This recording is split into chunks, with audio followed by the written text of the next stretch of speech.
We are back after a long, extended summer vacation. Welcome to the Mr. Nowak's Classroom Virtually Irrelevant podcast. Thanks to Renfrew Boys, Mitch Desolitz, and Tyler Miller playing our intro music, and a big shout out to our producer Bronson, away at university, but yet still contributing as our executive producer.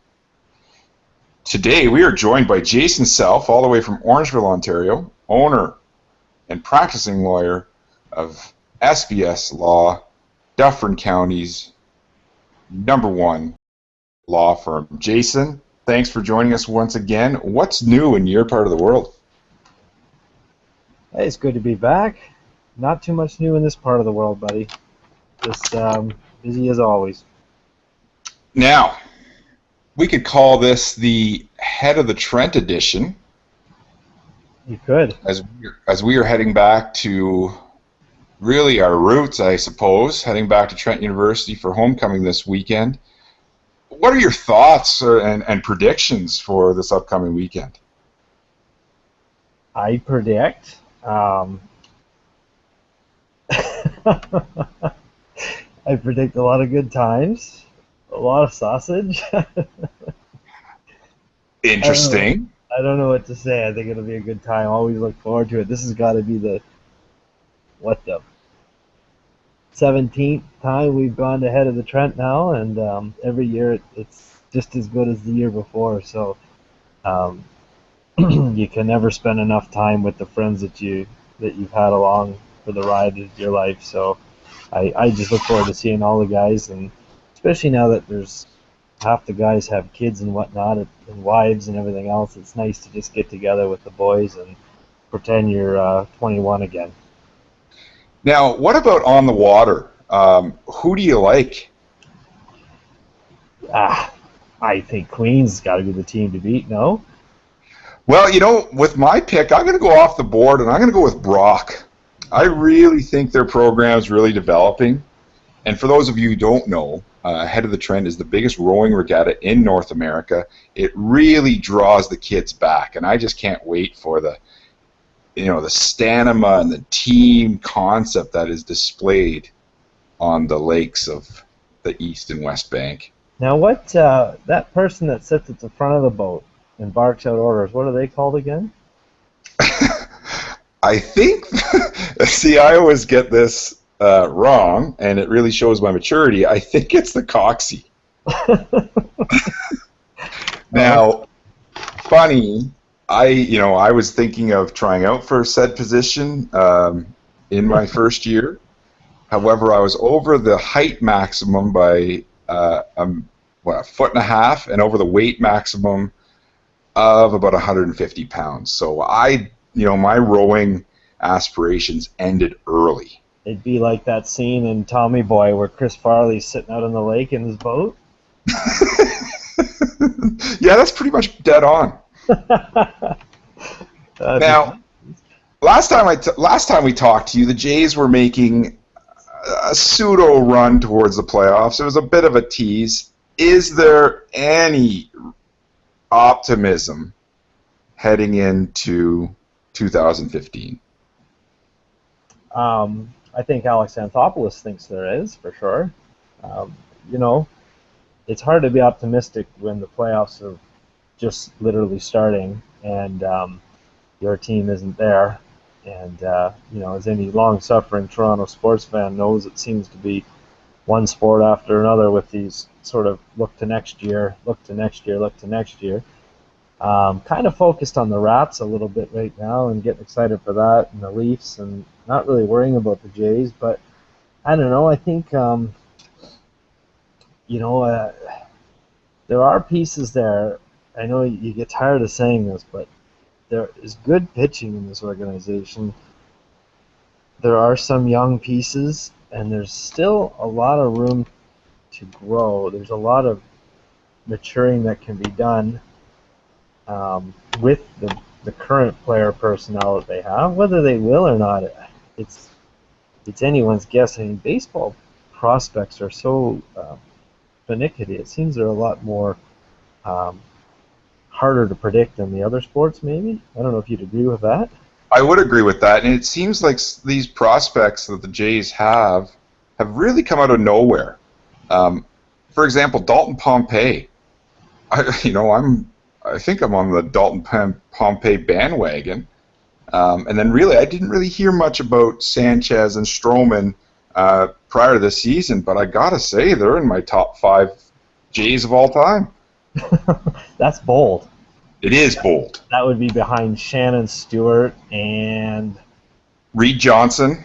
Reed Johnson, and the guy that used to ring him up on the strikeouts. What the heck was his name? Angel Martinez. Now, do you think there are some questions about Reyes and his longevity at shortstop, thinking that he's not the defensive juggernaut he once was? Thought is maybe moving him over to third and Laurie to second base and find a more defensive stopper at short. Thoughts? I think I don't know about. It's hard. Reyes is a hard one, right? Because he's just such a talent. And I read in the Star, Richard Griffin gave him a mark or a grade of, I think it's either a C minus or a C, with B being the standard for perform to expectations. So, depending on the player, that would dictate what a B meant. But for Reyes, he sort of commented that it was not his best body of work. His OBP was not where it needed to be for a leadoff, and his defensive play wasn't where it has been. A player that good, I'm prepared to give him a mulligan on that, personally. Now, he's got to stay healthy, and he's got to be in the lineup at the start of the season. That's all there is. Can Lowry please stay healthy, too? Lowry's turning into the Wendell Clark of baseball. Interesting comparison. I wish he would embrace the Wendell Clark mustache, and maybe that would reverse his fortunes. What? That'd be one approach, or maybe just changing the way he plays. Well, a lot of movement in his stance, a lot of bat action. They really got to calm that down, and maybe calm down. I think he's got to get off the Red Bull. And maybe Jose can hook him up with some booster juice instead. Or Pizza Pizza. I see that he's now being sponsored by Pizza Pizza too. Well, that was really my downfall. My fall from grace was Pizza Pizza, so And I don't know that I like all these endorsements because, after the Catch the Taste campaign for Roberto Alomar, he never was the same. Now, is Dwayne Ward still striking out for Crohn's and colitis, or? I think it's ileitis and colitis. Oh, okay. All right. Let's get a Leaf prediction or some thoughts heading into, I guess we're into camp now. Thoughts? They were out on a paintball expedition today. Good team bonding. And the other thing I'd like to talk about is Wiki calling out some character issues on the Leaf roster. Yeah, the Wiki thing, I know that was a little bit strange in that, there was the classic throw the statement out there in the most hockey mad market in the world, and then backpedal, and I'm not sure what that was all about, but I would think he'd have to be speaking about somebody or a group of players in the top echelon of that team, because if it was fourth liners or sixth and fifth defensemen, character issues are a non-issue. So, if he was being genuine, you'd have to think he was speaking of maybe like a Phil Kessel or a Dion Phaneuf or one of those levels of players. Now, he did backpedal pretty quickly, so I don't know what that would be about. It's easy to say you've got character issues when you're not winning, right? And it's easy to look past character issues when you are winning. And it's the same group of guys that were being heralded as the next Stanley Cup champions when they took Boston to 7 games. So I don't know. I don't know how much stock I put into that. Are you throwing your hat in the ring to be the new head of MLSE? I would, if you know, I'd be prepared to take the position. You would take the call, though, if Tannenbaum and the board I would, gave you eh? that call, you'd listen?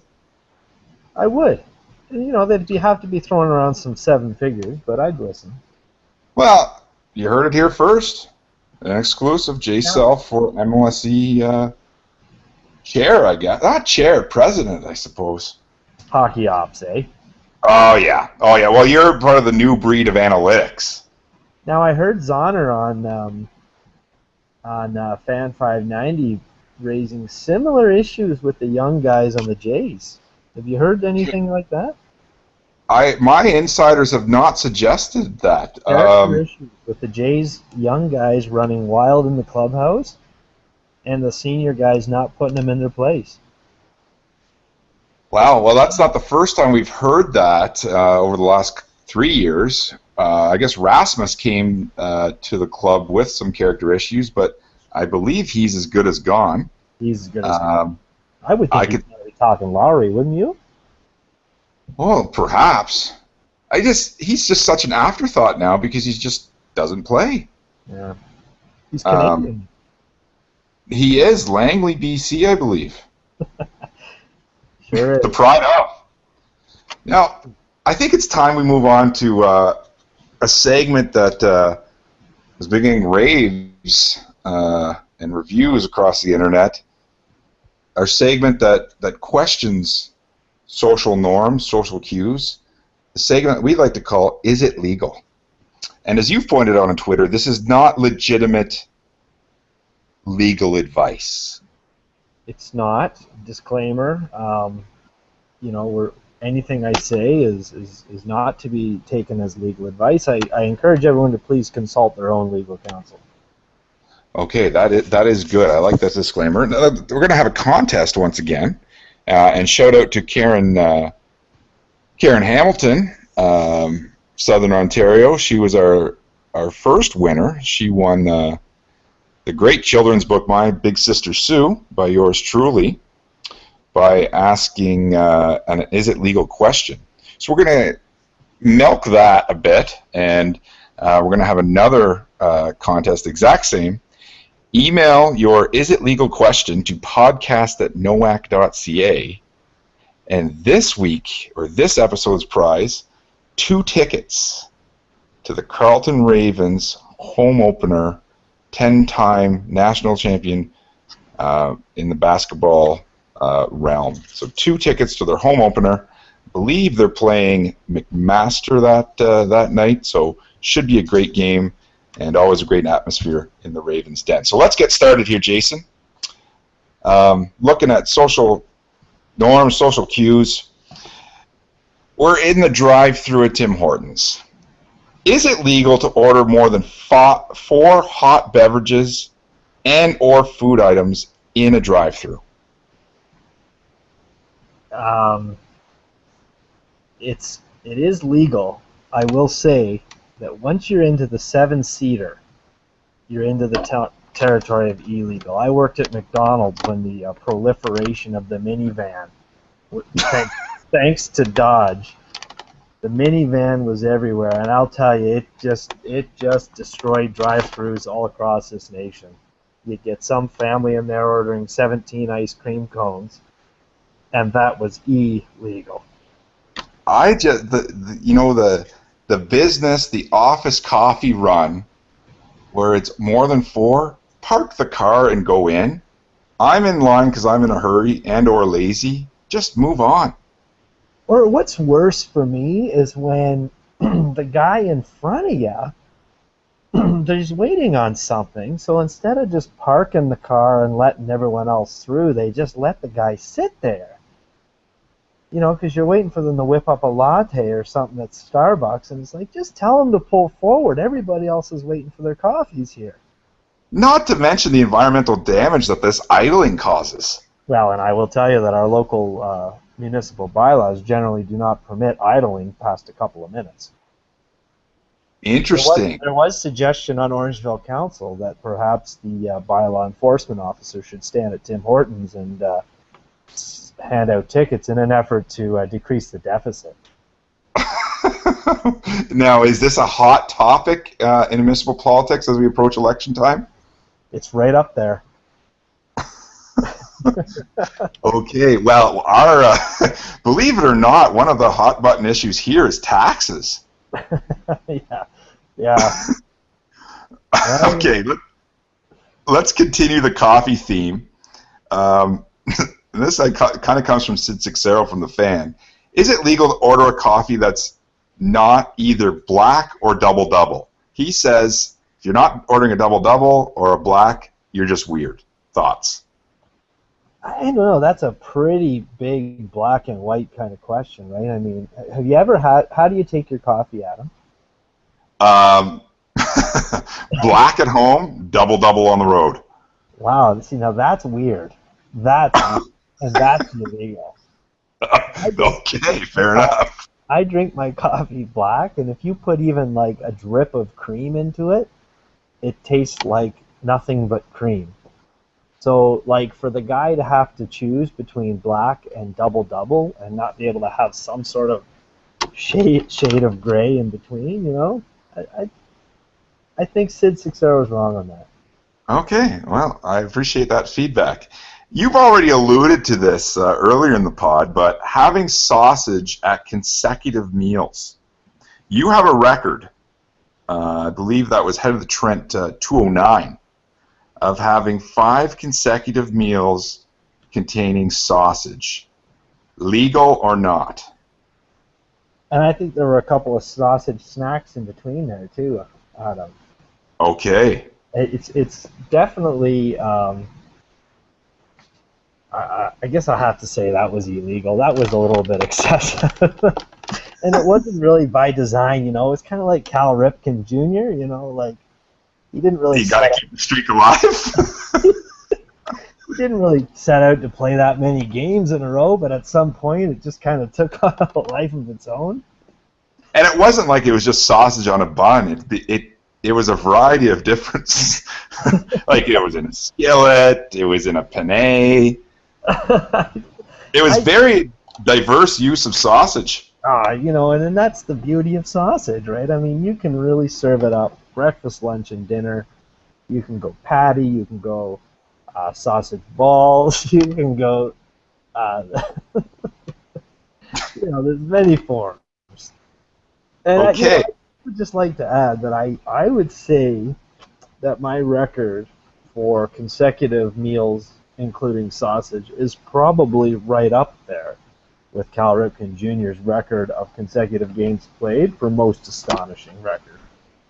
Okay. Now, is there going to be any attempt to bring that streak down this weekend? I don't know. You know, I was younger then, and the heart was a little more robust. I'm just worried that all the sausage eating could give me a coronary. So probably not, Adam, to be honest with you. Okay. All right. And it's probably for the best. You know, you're a father now, business owner. You got to really look after yourself. You know, when you shoehorn 5 guys in one hotel room, you want to diet is a main concern. Well, we want to keep that on the down low because we are over capacity in our one hotel room. So 4 guys plus a squatter. Well, laws are made to be broken, though. Okay, how about this one? Liking or following a cleaning or personal hygiene product on Facebook or Twitter? Well, liking anything on Facebook's just annoying, so that's definitely illegal no matter what it is. And I don't know, I would just question the guy that's got time to go on Twitter and check out what Johnson & Johnson's posting. Maybe they give out coupons, do they? What do they post? I don't know. And this question came up. I was taking Tank for a walk, and I noticed his poop bags have a Twitter and Facebook account. How popular can these be? No, good point. I mean, you see the Twitter sign on and Facebook on some of the strangest products, and or like a store window or something that you think, like, it's just odd that you would see that. But then again, I'm a law office and I've got a Twitter account and really don't say anything about law, so I don't know why anyone would follow me, to be honest with you. Well, you've got a bit of a following here in Renfrew because of your support of basketball and your your guest appearances in a number of our classes. I don't know. I think that's good PR. I just can't see myself liking Dove or Downy or poop bags on any type of social media. I'm with you. All right. Okay.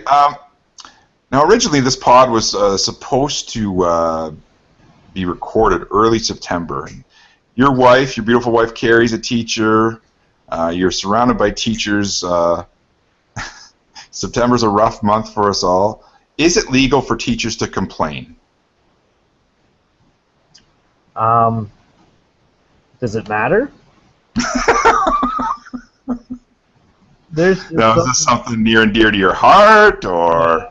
No, it is legal for teachers to complain because teachers do a lot of really great things, and coming back after a couple of months off can be stressful. I'm totally with them on that. All right, you've known me for, well, I guess 17 years now. I've always been a fan of the dipping cup, whether it's dipping gator tails, pizza, chip. I meant.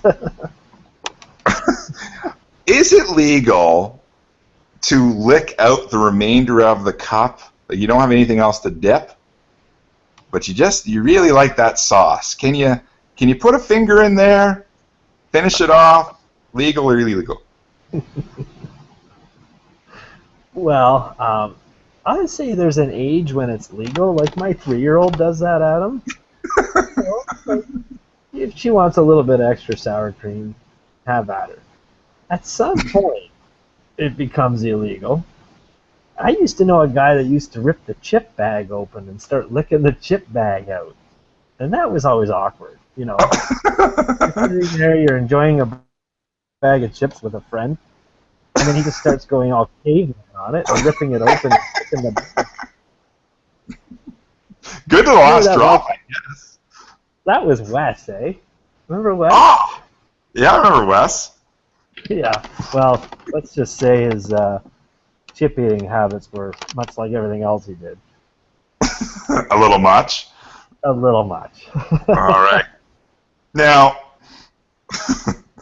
what about getting a tattoo of your school logo or mascot? As you know, when I started a school, I'm all in, eh? I went from the Fellows Falcons to Trent Excalibur, maybe a little bit of a Queen's Golden Gale, to the RCI Raider right now. What's the legality of getting your school mascot or logo tattooed on your body? I gotta say, illegal. I get it. It's exciting. You're in a school. But you know what? Especially if you do it like in Frosh Week, when you're just way too amped up. And, I went swimming. I took my kids swimming not that long ago. Well, actually, no, it was probably 2 years ago now. And there was another guy with his kid in the pool, and he had a Trent Excalibur on his arm. And it just looked funny. The guy was probably 40 years old, and it's like, yeah, I think he graduated. So, you're that proud of that? Because if you're going to put that on your arm, then what if you like the car you drive? Or, should that go on your arm too? And what if you're really proud of the town you live in? Should the town's official logo go on your arm too? Like, where does it stop? The population sign. Yeah, like Orangeville's got the tree. You're going to get the tree tattooed on your arm? What's Renfrew's official symbol? I believe we have a shield, and our logo is a nice, affordable place to live. That could go. Which will lead into another segment shortly. A couple more here. Casual Fridays. What's the legality about jeans and a sport jacket? I'll be honest. I'm not a fan of jeans in the workplace. And that's I'm getting serious now because I don't know. I just don't think you need to wear jeans to work. And I don't see what the big ticket is to be casual on a Friday. I mean, is it the jeans are somehow more comfortable than a pair of wool slacks. Like, I don't understand what the big drive to wear a pair of jeans to work is. So I disagree with wearing jeans to work unless you're doing a pop-in. So the pop-in is the one exemption to that rule. You know, you're out, you're supposed to be off for the day, but you got to pop in for something. Jeans are legal in that environment. Oh, so there is a bit of a gray area there. I like that. I like the pop-in. I That's like a good. good pop-in. Well, we don't have an opportunity for a good pop-in, you know? You know, we're all in from September to June, so. Now, Last one for this episode. Is it league? And you know, now I'm all in this men's league basketball. We've got a team back in this league, and you and I have played the occasional pickup game, occasional one-on-one game. Is it legal to take a hard foul? To, you know, you're abiding by the no layups, no easy layups.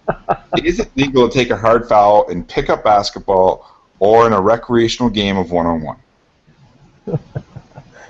Yeah, you should tell the story. I was taking you to school one day. I don't think you were taking me to school. I was tired, first of all. Second of all, I think I had just gotten in from a drive from Orangeville to Peterborough. Not exactly a fair time to be challenging my skills. But anyway. Okay, but you know, I had a good lead, and I had really worked the post, and I had an easy layup, and your competitive nature took over, and you two-handed me, sending me into the curb. I'm busted wide open. Well, hey, for the record, I pushed you gently. I didn't push you hard, but because you have no balance, you then stumbled, tripped over the curb, I think it was, wasn't it? Yep. Went down and maybe got a little road rash on your shin. There was blood. There was blood. I would have had to been subbed off if that was a regulation game because of blood on the court. For the record, I did feel bad about that. One of the few times I've ever had to apologize to you. But I'll never let you live that down. You didn't score, though. Well, I thought it was an and one play. Okay, now you have been calling, suggesting that we need to have a new segment. Well, hang on 1 second. Okay, what? Black at home, double on the road? I don't know. Yeah. Why? Well, it was originally an effort to cut calories at home, but when I have the opportunity to go to Tim Hortons, to go to Starbucks, you know, I just kind of let myself go. Okay.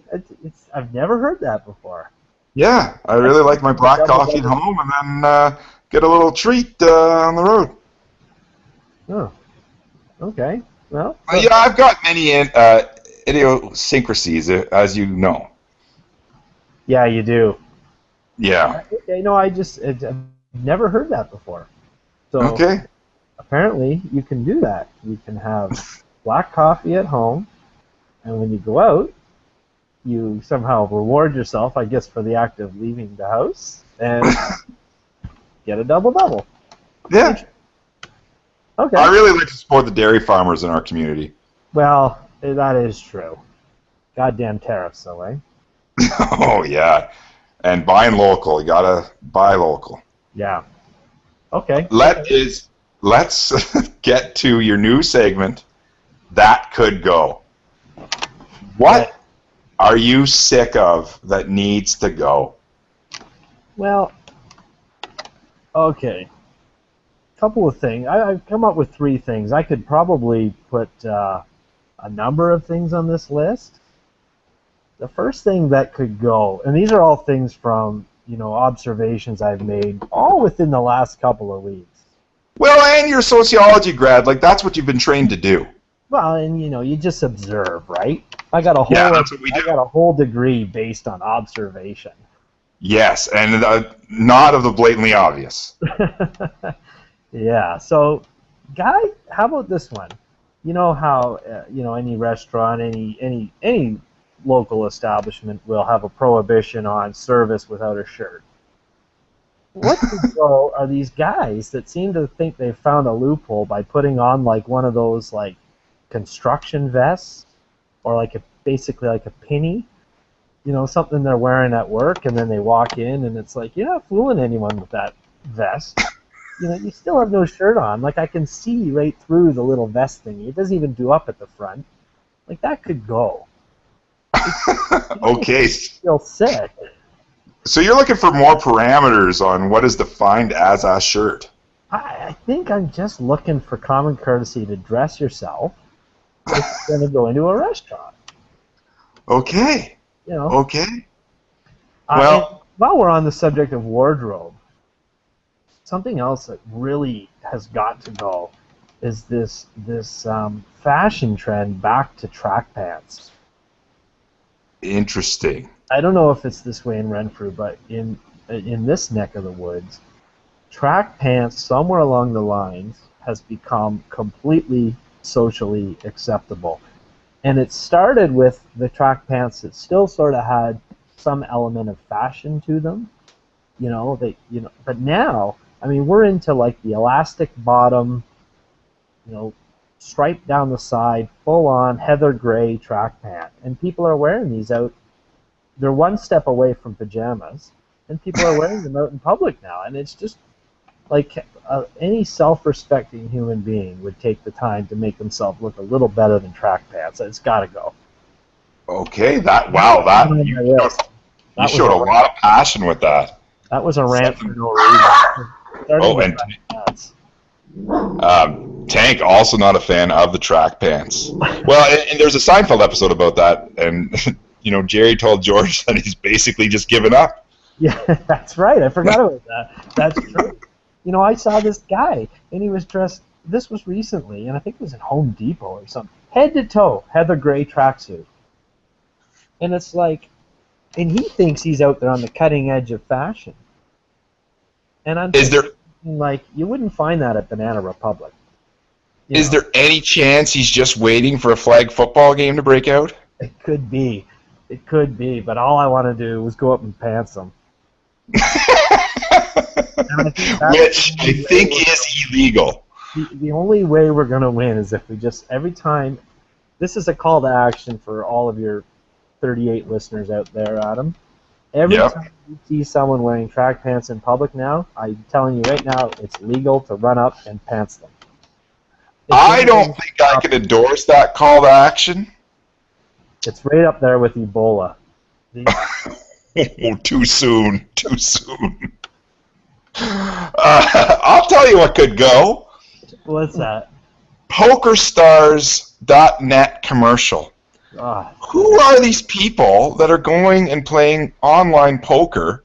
And this commercial makes it look like everyone's just dropping whatever they do, and they got multiple screens playing poker. You got Rafa Nadal playing poker in the bathtub. You got this guy with bleached blonde platinum hair just walking the streets playing poker. Who does that? No, it's like 2005 called. Hey, come on, let's get over this poker phase. Enough. The NHL lockout's over. We can all go back to normal sports. Ridiculous. I'm with you. Okay. That could definitely. I'm a big fan of TSN, Sports Center, Top 10. But man, they go to the well with a few certain episodes in sports that really need to go. Today, they have the Jim Schoenfeld, Don Koharski moment in the back room where Schoenfeld says, "Eat another donut." Yeah. I think TSN is obliged to show that clip in a top 10 once a fortnight. I totally agree. There's a few of them, and they just appear over and over again. The playoffs one. Oh, what's the other one? The Allen Iverson practice one. The Dennis Green, we are who we thought they were, and we let them off the hook. Let them off the hook. The last one. And this is going to offend many a hockey fan, many a Bruin fan. But the Bobby Orr goal that he scored, yes, he scored it to win the Stanley Cup in 1970. It's a Stanley Cup winning goal. And then he's in the air, and he's basically parallel with the ground. The goal wasn't that good. He tucked it in with a backhand, and then he fell. The goal itself, not good. Shut it down. And the goal, I think, was in for a good 2 steamboat before he did sort of a trip and jump. Yeah. And I guess the one thing that you have to remember with that one is that when he scored that goal, it was before the days of cell phones and cameras capturing things at 60 frames a second, and so that photographer that caught that image of him flying through the air was a little more of catching lightning in a bottle than it would be today. And maybe that's added to the mystique a little bit, because you're right. Other than that, I mean, got to be up there as to one of the most overrated moments in sports. And can we question the goaltending? It was like it's the great Gump Worsley. Like, what? How did he not stop that shot? I think that every 80s and prior highlight I see, I think, well, no wonder the guy, Bernie Nichols, scored 50-something goals one year. Like, what are these goalies doing? Let's just lift up my left pad and just kind of aimlessly swing at it. It's like, you need to try. What the goalies were like? They're like lazy kids at school. They're just like, that's a little far away. I don't know if I'm going to move for that one. And you kind of gratuitously flick a pad out or something. It's a courtesy movement. Like, I'm like, thanks for moving. I know, and now the way that the players' work ethic and everything's under the microscope today. I mean, when you watch some of the old Mike Palmateer efforts, where it's like, oh well, I'd make the save, but he passed it through the crease, so I don't think I'll move to that side of the net, And were they not held accountable? Well, I don't know. I mean, Alan Bester started for the Leafs for about 6 years, it felt like. Brutal. That's true. That is true. All right, is there anything else that could go? I'll tell you one, and I don't know if many of your listeners will empathize with me, but this one I encountered last night when I took my daughter to dance. Middle-class mothers watching their daughters dance could go. My God, they are out of control. Talking about, it's like the equivalent of the hockey parent, but in the context of dance, so it's like, who cares, right? Like talking about how far, Ariana's really come a long way in her dance. She's 3. She hasn't come anyway. She's sitting on the floor clapping to Let It Go from Frozen. Like this conversation that these women are all having, like as if they're all watching the next, who's a famous dancer? I don't even know. Shirley Temple. She danced, didn't she? Can we still count Patrick Swayze as one of our favorite all-time dancers? Well, probably my favorite all-time SNL skit was Patrick Swayze, Chris Farley, Chippendales audition. Agree, disagree? Yeah, it's up there. The motivational speaker, I think that's 1-2. Of the Farley in with Hartman and Christina Applegate, I think, and they bust a gut laughing. It was the first time they brought out the there too. Yeah, and I think that's 1-2, and that does not age at all. Just classic Chris Farley. Yeah, you put some of that stuff on. I watched the Schmidt's Gay beer commercial recently, and it's funny. It could easily air today and be absolutely hilarious. But maybe not necessarily accepted by the liberal values of 2014. I don't think so. I think that kind of humor is. I don't watch that and see much controversy in that, but Yep, I do know. All right, Jason. Yeah, well, crazy mothers. I mean, it's out of control. I mean, it's hard to listen to, and it was all I could do to stand there for half an hour and watch my daughter dance. And you would have been mad. And I was mad. and you know what else? And I know we're probably short on time now, but what else could go is this girl last night pulls out a camera, and not even like an SLR camera or something. It was like literally a digital camera with about a 1.5-inch screen on it, and she's trying to take pictures of her kid. And I'm like, can you just buy an iPhone? Like, if you can afford this dance class, can you not afford a new cell phone? She's got a dedicated camera in her pocket. It was very annoying. You know, I'd be really interested to look at camera marketing, because I also wonder, how does like a company like Black's, like a store in your local mall, Black's Photos, how does it still exist? Well, you know, I think they've obviously, the days of the Photoshop are gone, but a lot of those companies have diversified into, you know, some like we've got a local one here, and what they do now, they sell a lot of like home furnishings and photography-based paraphernalia like frames and books, and now Black's and all them are doing online stuff too, right? Like photo books and things like that online. I suppose, yeah. Yeah, no, I mean, you got to figure it's a dying art, right? Like, I think you're going to see that, you know, there'll still be a market for a while for the dedicated camera and camera store for the purist or the enthusiast. Someone who's, but for the average point and shoot photographer, I mean, you frankly can get as good a photo on an iPhone as you can on a regular camera nowadays. Or a BlackBerry. Let's not sell ourselves short here. Yeah, actually, the photos that my BlackBerry takes are phenomenal. Absolutely great. All right. Well, that concludes our episode for October 1st, the Is It Legal? Don't forget to email a question, Is It Legal? I will forward that on to Jay, and you will win 2 tickets to the Carleton Ravens basketball home opener, Friday, November 7th. Jason, thank you very much for joining us, and we will see you this weekend. That's fun. We'll see you on Friday.